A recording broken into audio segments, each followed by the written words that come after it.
Hello and welcome back to Teslanews. My name is Marian and I'm your host today, and I'm gonna go into numbers with you today because we will talk about the numbers of the first half of the year. We will talk about the VW challenges in China and how those challenges are pretty much the same as Tesla had all the way to be successful until now. And it proves again that only because Tesla had a hard way to go, it doesn't mean that all the other car companies have no issues at all. We will look into that, and if you're new to my channel, do consider subscribing, and we will start right away into the first topic, which is the numbers for this year. And consider that Q4 could be a massive quarter if we do see the numbers coming as well in from Austin. If we have a low production rate, doesn't matter how low, it will add up over 3 months of a quarter. And if it's maybe 10 or 15K, it doesn't matter. So we will start with the sales in the first half of the year. We see the Model 3 leading as always, as we have recognized in the past, but the Model Y is catching up. VW ID4 and ID3 way back down there. So we do see a major difference still between the Tesla cars. And of course, we do know the second place is for the cheapest version, like a $5,000 car. By brand, we do see that BYD is actually leading here. They have good quality cars. They are producing in China, and BYD is a major player in the EV space. We shouldn't forget that. And then we have, of course, all the other brands down below. But again, we do see that Tesla, with the new factories going into play at the end of the year, will catch up pretty fast and will extend again the lead they have. Because I don't see how the ramp up of other car companies is going to catch up with ramping up Grünheide and Austin. Furthermore, Shanghai has still some major room to expand and ramp up production as well. So going into the numbers I just showed you, we have to consider that Austin will play some really small role this year, but a few thousand cars will come out definitely.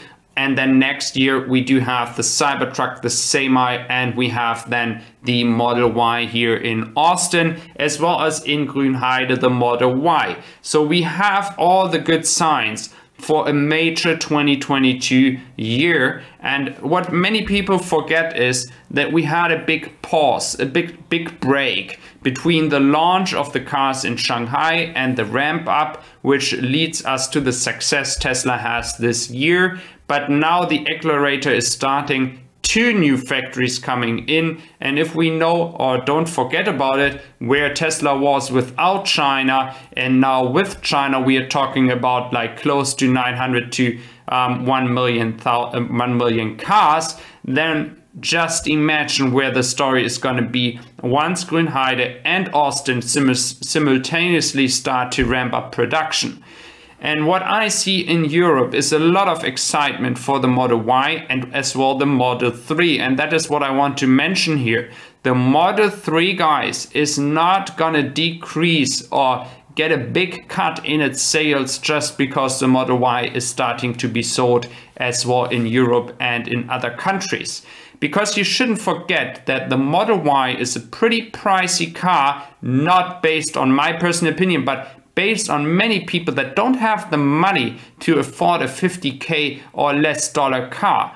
There is a big market for the Model 3 ahead, especially when it comes to a car costing around 35 to 40,000 euros. That's a major difference to the Model Y.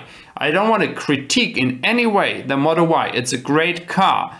But when we talk about the income of people and the amount of people that would like to afford to have a Tesla, the major stepstone into that ecosystem is the Model 3, and that's something we shouldn't forget about. And I think that the numbers for the Model 3, once we will see the production as well in Grünheide and Austin at some point, will also still play a major role in the future. So don't forget about that. and we have the expansion further happening in China, and we have to look for the compact EV, which will be even cheaper. And that is the point where I would say that is maybe a bit more a competition for the Model 3. Looking into China, guys, in China, VW actually has a lot of challenges. The ID.4, is not selling that much as they were expecting. And now China is going to have a new car, the ID.3. VW is going to launch that in the Q4. But still, they are so far away to actually get into competition with Tesla in China, even though the numbers of Tesla in mainland China might not be as great as we expected, because Tesla is majorly or focusing on exporting the cars to other countries. So the goal of VW was to reach 100,000 cars in 2021 for the entire year in China. They are way off of that numbers. They just sold 5,800 cars in July. And even if they will launch the ID.3 in China, which you can actually reserve right now, they would still have to reach a monthly number of 14,000 cars till the end of the year. And what VW actually did right now, they decreased the expectation and they went down to 80,000 cars to 80,000 to 100,000 cars. So we do see that not only Tesla has some challenges when it comes to ramping up, and I'm not saying they do anything wrong here. They are just having a different focus right now because Grünheide was delayed. So I think that once this is changing, and this is important for 2022, once the change is happening, that Tesla doesn't have to export anymore from Shanghai to Europe, that's when we will see the real numbers, the real power of the Chinese factory. Exporting is one thing, but they will have the capabilities to then really sell in mainland China much more cars as they are able to do right now. And I think that this will happen in the next 24 months, latest 12 months or earliest 12 months. And once they will do that, VW is not going to see anything anymore. They won't catch Tesla in China. There is no chance that they can do that. They have major challenges as well when it comes to the battery cells. I have talked about that before. You have to plan ahead of the game. I don't see where they get all the capacity, because Tesla is already negotiating with all the other suppliers to get the maximum capacity of batteries as well already in 2022, 2023. So I hope you did enjoy my video. If you have anything, just please comment down below, and I wish you all a wonderful day. Thank you very much.